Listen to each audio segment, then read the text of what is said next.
कल मैं ट्रेन में था, ट्रेन से उतरा, एक लेडीज थी, हिंदू लेडीज थी। 1 मिनट में बात पूरी करता हूँ। हिंदू लेडीज थी, बच्चे थे छोटे और बहुत ज्यादा परेशान थे। हमने कहा परेशान मत होइए, हम आपको लेके जाते हैं। मैं मुसलमान, टोपी और दाढ़ी वाला, और वो एक हिंदू लेडीज है। अगर धर्म के मुताबिक बात करो तो क्यों हम उसकी मदद करें। लेकिन मैं उसकी बैग उठाकर लाकर बस तक पहुंचाया। ये आशिक मियां मौजूद है, पूछ लीजिए।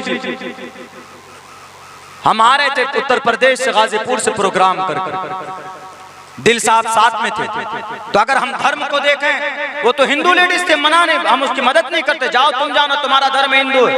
हम सबका पहले भारत के अंदर जो धर्म है वो मानवता का धर्म है, इंसानियत का धर्म है। वो ब्रेक नहीं होना चाहिए।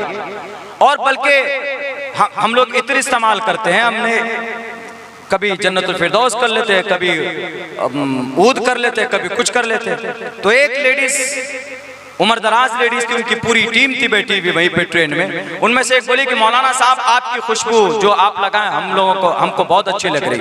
हमने कहा कि वो फिर बोल पड़ी कि आपके पास एक्स्ट्रा है क्या। हमने कहा कि आप ले लीजिए, एक्स्ट्रा नहीं, जो हम लगाए वो आप ले लीजिए, रख लीजिए। हमने कहा कि आप कहाँ जा रहे हैं। बोला कि हम कामाख्या तक जाएंगे। तो हमने कहा कि कामाख्या देवी, कामाख्या का नाम ही पड़ा है, कामाख्या देवी, माता कामाख्या देवी के नाम पर कामाख्या शहर का नाम कामाख्या पड़ा। बोला मैं उसी दर्शन के लिए जा रही हूँ। मैंने कहा कि ठीक है, ये मेरी तरफ से गिफ्ट है आपके लिए, आप लेकर जाइए। ये कोई मुबालगे की बात नहीं। मैंने उसको दिया और खुशी खुशी लिए बोला भैया पैसा ले लीजिए। मैंने कहा कोई बात नहीं। तो ये माहौल होना चाहिए भारत के अंदर। इतनी नफरती माहौल पैदा कर दिया गया है कि भारत के अंदर कभी कभी ट्रेन में इधर बैठे, इधर में कोई सनातन धर्मी बैठा है तो वो ऐसा समझता है कि भाई यार ये कौन मुल्ला जिहादी आ गया पास में। कभी कभी ऐसा भी हो जाता। तो ये पैदा किया गया है सोशल मीडिया के जरिए से। ये नहीं होना चाहिए, मिलकर रहना चाहिए सबको इस देश के अंदर, और तभी हमारा ये देश तरक्की करेगा। मैंने 2 तफसीर, पकड़िए उनको और गोलियों से भून दीजिए, इसलिए कि इस्लाम में जुल्म तशद्दुद की इजाजत नहीं। नबी मक्का से मदीना से मक्का चल रहे हैं, 10,000 के लश्कर को लेकर चल रहे हैं फतह करने के लिए। एक साहबी ने कहा कि आज तो हमारी तलवार होगी, अबू जहल के चेलों की गर्दन होगी, क्योंकि कल तक अबू जहल के चेलों ने बड़ा जुल्म किया था। अल्लाह के नबी ने कहा कि मेरे प्यारे सहाबी, तुम इंतकाम की बात मत करो। अल्लाह ने मुझे जालिम बनाकर नहीं भेजा है, मुझे इंतकाम लेने के लिए नहीं भेजा है, बल्कि मुझे पूरी दुनिया के लिए रहमतुल लिल आलमीन बनाकर भेजा। तो ये बातें वजाहत के साथ है, लेकिन हमको तो लगता है कि इसके अंदर कुछ न कुछ सियासी रोटी सेकने के लिए कुछ लोगों की साजिशें हो सकती, जो लोग गद्दी पर बैठे। तो इसलिए मैं उन गद्दी पर गद्दीधारी लोगों से कहना चाहता हूं। मैंने 3 मंत्र पढ़े, एक लाइन पढ़ा, पूरा तो याद नहीं है गुरुजी की तरह। हमारे महाराज साहब तो पूरे एक सांस में कितनी लाइनें पढ़ देंगे, हम लोगों को तो याद करने में बहुत टाइम लगता है। राजा तु धर्मस्य तु स्यात् प्रजानाम चोपकारक। राजा को ऐसा कानून नहीं बनाना चाहिए, या ऐसी इस तरह से हुकूमत नहीं करनी चाहिए कि जिससे अवाम को तकलीफ हो, जिससे प्रजा को तकलीफ हो। ऐसा नहीं बनाना चाहिए। तो राजा को कैसा कानून बनाना चाहिए? तो राजा कौन कैसा अच्छा होता है? राज्यम धर्मेण यो भारतास् राज्यनाथ यज्ञ स्मृता। पहले जो मंत्र पढ़ा है वो मनुस्मृति का है। दूसरा जो दो मंत्र पढ़े हैं उस किताब का नाम मैं बोल चुका हूँ। ये दूसरा मंत्र है, इसके अंदर क्या क्या? राज्यम धर्मेण यो भारतास् राज्य। राजा का धर्म ये है, हकीकी राजा वो कहलाता है जो धर्म के मुताबिक फैसला करे, यानी इंसाफ के मुताबिक फैसला करे। ऐसा नहीं कि ये टोपी वाला है जिसके लिए अलग कानून बनाओ, ये भगवा पहनकर आया है तो इसके लिए अलग कानून होगा, ये सफेद कपड़ा पहनकर आया है जैन है तो अलग कानून होगा, ये हरा रंग का कपड़ा पहनकर आया है तो अलग कानून होगा। नहीं, राज्यम धर्मेण यो भारतास् राज्यानाथ यज्ञ स्मृता, हकीकी राजा भाई कहलाता है जो इंसाफ के मुताबिक इंसाफ से काम ले, प्रजा के ऊपर कोई हुक्म नाफिल करे।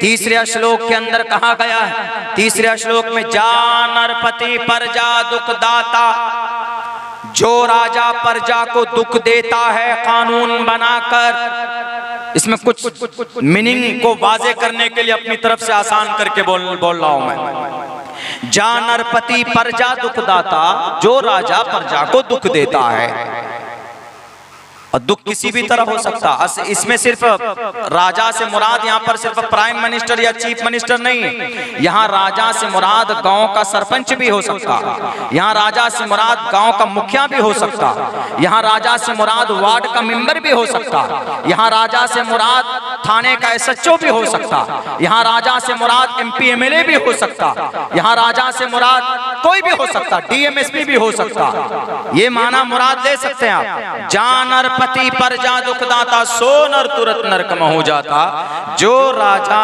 या जो पावरफुल आदमी लोगों को परेशान करता है, अवाम को परेशान करता है, तो सो नर तुरंत नरक में हो जाता, तो फौरन मरने के बाद नरक में जाएगा वो। और ये बात समझ में भी आती है, जुल्म करने वाला कभी आराम से रह सकेगा? नहीं रह सकेगा।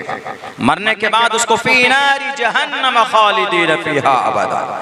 तो अभी जो एक कानून बना है मुसलमानों के लिए, अब वहां बात में लिंक मैंने जोड़ दिया है। तो पहली बात मेरी पहलगाम अटैक और हमले से थी, जिसका क्लियरिफिकेशन मैंने किया कि इस्लाम से उसका कोई ताल्लुक नहीं। और दूसरा मामला, अभी जो वक्फ के ताल्लुक से हम लोग प्रोटेस्ट कर रहे हैं, एहतजाज कर रहे हैं, हमारे बहुत सारे हिंदू भाई भी बैठे हैं। हमारे हिंदू भाई कहते हैं कि अरे मुसलमान क्यों प्रोटेस्ट कर रहा है वक्फ के ताल्लुक से, क्या जरूरत है? What is need to protest against government? Because it is our fundamental rights has been written in 19 article number 19 to assemble peacefully without arms. Protest करना बिना किसी हथियार के किसी ऐसी बात पर जो असंवैधानिक हो, ये हमारा और आपका बुनियादी राइट है, हक है, फंडामेंटल राइट है। वो इसलिए कर रहे हैं, भारत के अंदर 32 वक्फ बोर्ड है, 32। हिंदू भी वक्फ बोर्ड है, सिख वक्फ बोर्ड है, क्रिश्चियन वक्फ बोर्ड है। उनका वक्त होता पर्सनल चीज के लिए, उनका पर्सनल मैटर के लिए होता है। जैसे हिंदू वक्फ बोर्ड है, अब वो अपने वक्फ बोर्ड में दान आ रहा है, मंदिर चला रहे हैं, पाठशाला चला रहे हैं, वो उनका मामला। इसमें कोई मुसलमान नहीं घुसकर इंटरफेयर कर सकता। इस तरह के 32 औकाफ के बोर्ड है भारत के अंदर। और ये आर्टिकल नंबर 26 में लिखा भी, freedom to manage religious affairs, freedom to manage religious affairs. हर कोई आजाद है अपने अपने मजहबी मामलों को लेकर, अपने अपने मजहबी मामलात को लेकर, कि कोई मकतब चला रहा है, कोई मंदिर की जमीन खरीद रहा है, कोई मंदिर बना रहा है, कोई मंदिर के लिए जमीन दान कर रहा है, कोई मस्जिद की तामीर कर रहा है, कोई मदरसा बना रहा है। हर कोई आजाद है, इसके ताल्लुक से बिल्कुल इजाजत दी गई। लेकिन अब जो कानून आया है, इस कानून के अंदर 2-3 चीजें ऐसी है जो भेदभाव पर निर्धारित है। भेदभाव यानी बिल्कुल वक्फ बाय यूजर को खत्म कर दिया।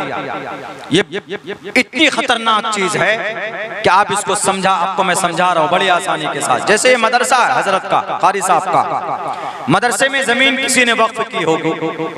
कारी साहब आप मदरसा बनाएंगे, जी लीजिए मैं आपको जमीन दान करता हूं। जमीन उन्होंने 1 एकड़ जमीन दान कर दी। अब कारी साहब गए कि जरा पेपर बना देते, कोई मसला नहीं, जाइए हमने दान कर दिया, हो गया बस। पहले ऐसे ही होता था, अब तो रजिस्ट्री होने लगी है, पहले रजिस्ट्री भी नहीं होती थी। चलिए जी, वक्फ की जमीन वक्फ हो गई, वो जमीन मदरसा बना दिया उन्होंने। उस आदमी को मरे हुए 100 साल हो गए, 100 साल का वक्त गुजर गया। 100 साल पहले किसी ने जमीन वक्फ की थी। इसको बोलेंगे वक्फ बाय यूज, इसी को वक्फ बाय यूज बोलते हैं। वक्फ किया गया यूज होने के लिए। अब यूज मस्जिद के लिए दी गई तो नमाज के लिए यूज हो रही, मदरसे के लिए जमीन दी गई तो पढ़ने के लिए यूज हो रही। वक्फ बाय यूजर इसी को बोलते हैं। तो वक्फ बाय यूजर प्रावधान है वक्फ बोर्ड में, वक्फ बाय यूजर। अब कैसे पता चलेगा कि ये जमीन वक्फ बाय यूजर है? तो एक डिस्ट्रिक्ट में एक कमेटी होती, एक सर्वे कमिश्नर होता था, एक ही, जो डीएम से ज्यादा पावरफुल होता था। उसको उसकी ड्यूटी ये होती थी कि तहकीक करो कहां कहां पर वक्फ की प्रॉपर्टी। चले गई, देखा फला मदरसा वक्फ की प्रॉपर्टी, अच्छा किसने वक्फ किया? 100 साल पहले किसी ने वक्फ किया था या अभी किसी ने वक्फ किया है? तो वो आकर चेक करता था, अब्दुल्ला साहब ने कोई जमीन वक्फ की है? अब्दुल्ला साहब की ये जमीन है? हाँ है। वो रिसर्च करने के बाद उस लेटर को भेजता था केंद्र में। 3 कमेटी होती है वक्फ की, एक वहां पर होती है सेंट्रल वक्फ काउंसिल बोलते हैं, जो केंद्र में होता दिल्ली में, और एक वक्फ की कमेटी होती है स्टेट में, सूबे में, जिसको वक्फ बोर्ड बोलते हैं, और एक कमेटी होती है डिस्ट्रिक्ट में जिसको वक्फ कमेटी बोलते हैं। ये 3 कमेटी होती, और इन तीनों कमेटी में जो लोग चुने जाते हैं वो पार्लियामेंट से चुनकर आते हैं, राज्यसभा से चुनकर आते हैं, ब्यूरोक्रेसी से चुनकर आते हैं, अदालत से यानी ये बार ऑफ काउंसिल से चुनकर आते हैं। मुसलमान अपनी तरफ से चुन नहीं सकता कि नहीं मुसलमानों की मजहबी मामला। वक्फ बोर्ड असल में कोई धार्मिक संस्था नहीं है, ये असल में गवर्नमेंट की एक बॉडी है, लेकिन मुस्लिम माइनॉरिटी के लिए, उनके लिए बहरक है। तो वो जो एक सर्वे कमिश्नर होता था वो रिपोर्ट करता था कि ये जो जमीन है ये मदरसे की जमीन फला साहब ने दान की है, तो वहां उसको बाज़ाब्ता अनाउंसमेंट हो जाता था कि ये जमीन वक्फ बोर्ड की है, बात खत्म, इतनी बात होती थी। लेकिन अगर कोई एतराज करता था नहीं नहीं ये जमीन तो मेरी है, तो फिर एक अदालत होती थी, उस अदालत को ट्रिब्यूनल बोलते हैं। उस अदालत में 3 लोग होते हैं, एक मुसलमान का बहुत बड़ा जानकार जो इस्लामिक शरीयत को जानता हो, और उनमें से एक रिटायर्ड जज होता था, और एक मेंबर और होता। तो उस ट्रिब्यूनल में उसका केस चला जाता था, ट्रिब्यूनल जो फैसला कर दे तो उसके मुताबिक मानना पड़ता था सामने वाले को, ये प्रोसेस होता था। लेकिन अब जो ये सर्वे कमिश्नर है, ये ट्रिब्यूनल है, इसको खत्म कर दिया। अब mister prime minister mister Modi ji ने, हमारे देश के प्रधानमंत्री जी ने, उनको मुसलमानों की बड़ी चिंता, बहुत ज्यादा चिंता, लेकिन अभी तक चिंता है मुसलमानों के लिए ही चिंता, देश के 140 करोड़ जनता के लिए कोई चिंता नहीं। अगर चिंता फिक्र होती तो जो इस वक्त इतनी सारी परेशानियां हैं उन सबको समाधान करते। मेरे भाइयों, हमारा और आपका अधिकार है, आप सवाल कर सकते हैं, क्योंकि हमारे प्राइम मिनिस्टर हमारे गार्जियन है, और कोई तकलीफ होती तो लोग गार्जियन से ही बोलता है। इसी को तकलीफ मत दीजिएगा अपने दिलों में, जो उनके समर्थक हैं वो देश के सबसे बड़े हैं, उन पर जिम्मेदारी भी बनती बहरक है। तो उन्होंने कहा कि नहीं, अब जो कानून बना है ये वक्फ बाय यूजर खत्म कर दिया, और ट्रिब्यूनल सर्वे कमिश्नर खत्म हो गया। अब सर्वे कमिश्नर की जगह पावर डीएम के पास है, और ये जो वक्फ बाय यूजर है नहीं माना जाए। डीएम साहब आएंगे, कारी जुबैर साहब मदरसा दिखाए, ये जमीन किसकी? जी 100 साल पहले किसी ने वक्फ की थी मस्जिद के लिए या मदरसे के लिए। अच्छा, वक्फ बाय यूजर है, हाँ वक्फ बाय यूजर है, पेपर दिखाओ। सर 100 साल पहले कौन पेपर बनाता है? अच्छा पेपर नहीं है इसका, तो अब वो डीएम अपने सवाबदीद पर अगर वो लिख देगा कि this land belongs to government, यानी ये जमीन गवर्नमेंट की, क्योंकि इनके पास पेपर नहीं। 100 साल पहले कौन पेपर बनाता? तो डीएम का फैसला आखिरी होगा। डीएम के फैसले के खिलाफ अगर कारी साहब सुप्रीम कोर्ट जाएंगे, 50 साल तक केस चलेगा। तो 50 साल तक उस मदरसे में या मस्जिद में या कब्रिस्तान में या उस प्रॉपर्टी में ताला लगा हुआ रहेगा, उससे कोई फायदा हासिल नहीं कर सकता। इस चीज पर एतराज है। आपकी कितनी मस्जिद ऐसी है जिसकी जमीन का पेपर है? आपकी कितने कब्रिस्तान ऐसे हैं जिसकी जमीन का पेपर है? आपकी कितनी मस्जिद है मदरसे ऐसे जिसकी जमीन का पेपर है? इसीलिए हमारा विरोध है, और अल्हम्दुलिल्लाह सुप्रीम कोर्ट ने इस एक्ट पर, इस शेख के ऊपर में स्टे लगाया। और एक चीज और कि कोई नॉन मुस्लिम यानी हिंदू भाई इसमें मेंबर नहीं बन सकता। क्यों?